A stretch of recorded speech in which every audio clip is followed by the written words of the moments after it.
खाली है हर गिलास कोई भरा नहीं, और शुक्र है मुझे देखकर कोई डरा नहीं। भाई साहब, जनरली इंसान चेहरे और नाम से पहचाने जाते हैं जी। मैं विश्व में पहला ऐसा व्यक्ति हूं जो केवल अपने दांतों से पहचाना जाता है। क्योंकि अंधेरे में केवल यही चमकते हैं।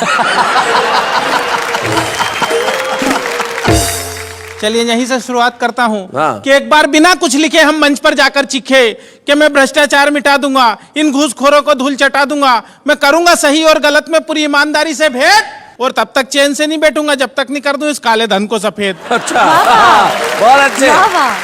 तभी पब्लिक में से एक खड़ा होकर बोला, भाई साहब रुकावट के लिए खेद, आपके कथन में ये भेद, इस काले धन का जो करना हो करना बाद में, पहले अपने आप को कर लो सफेद। बहुत अच्छे संजय। मंच से काफी बड़े बड़े कवि बैठे हैं, मेरा सौभाग्य के इस मंच पर आके इनके सामने कविता पाठ कर रहा हूं। तो कई प्रकार की बातें हुई मंच से, नेताओं के बारे में भी हुई। अब की नाग पंचमी पर जब दिखाई नहीं दिए नाग और सपेरे, तभी घर पर आए एक पड़ोसी मित्र मेरे। मैंने कहा क्या हाल है? वो बोले कि नाग पंचमी के पावन पर लगता है नागों का पड़ गया अकाल है, अब आप ही हमारी इस समस्या का समाधान कीजिए, हमारे अच्छे पड़ोसी होने का सच्चा परिचय दीजिए, नाग तो हमें मिले नहीं, इस बार आप ही दूध पी लीजिए।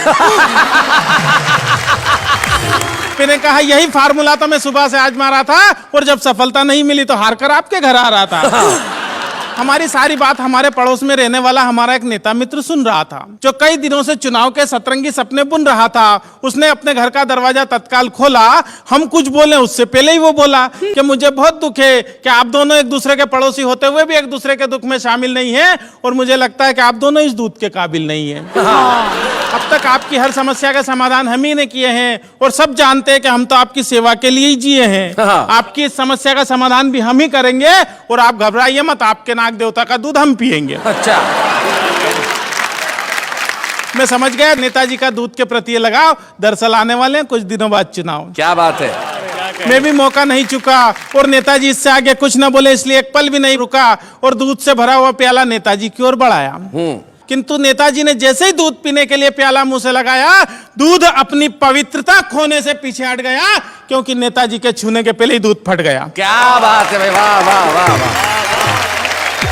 नेताजी के छूने के पहले ही दूध फट गया। हमने कहा नेताजी ये तो सब आपकी राजनीतिक शतरंज के चुनावी पासे हैं, और आप दूध के नहीं इस देश की जनता के खून के प्यासे हैं। वाह वाह वाह वाह, बहुत बढ़िया। मंच से ससुराल के बारे में भी बात की गई। मेरे जन्म ने नई नई समस्याओं को जन्म दिया भाई साहब। तो मेरे जन्म के तुरंत बाद एक चिंता मेरे बापू को सता रही थी, क्योंकि मेरे भविष्य से ज्यादा उन्हें मेरी शादी की फिक्र खा रही थी। मेरे जन्म के तत्काल बाद मेरे पिता भगवान से बोले कि हे भगवान, तूने एक ऐसा खेल खेला और एक बेटा दिया तो वो भी काला था पहले। एक दिन मेरे पिता मुझे हाथ पकड़ कर ले गए स्कूल में भर्ती कराने के लिए, तो स्कूल का प्रिंसिपल हाल में आकर बोला कि एक आइटम आया है स्कूल में बच्चों को डराने के लिए। हमने जैसे तैसे शिक्षा का स्वाद चखा, और धीरे धीरे जवानी की दहलीज पर कदम रखा।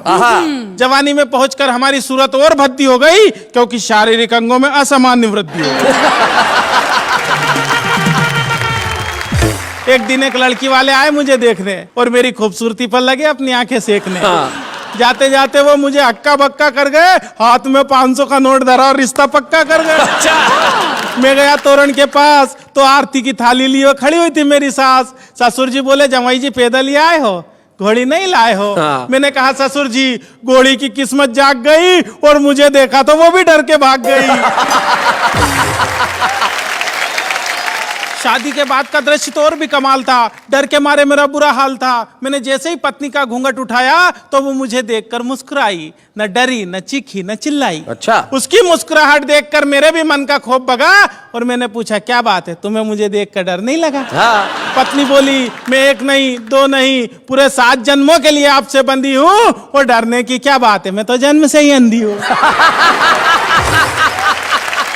तो भाई साहब इस प्रकार की घटना घट जाती है मेरे साथ में। मैं कहना चाहता हूं बात ही बात में, ये बात हर कोई नहीं जानता है, दरअसल देश के नेताओं में और हम में बहुत समानता है। अच्छा। हम दोनों जग से निराले हैं, फर्क बस इतना है कि हम तन के और वो मन के काले हैं। क्या बात है, वाह वाह वाह, मन के काले हैं।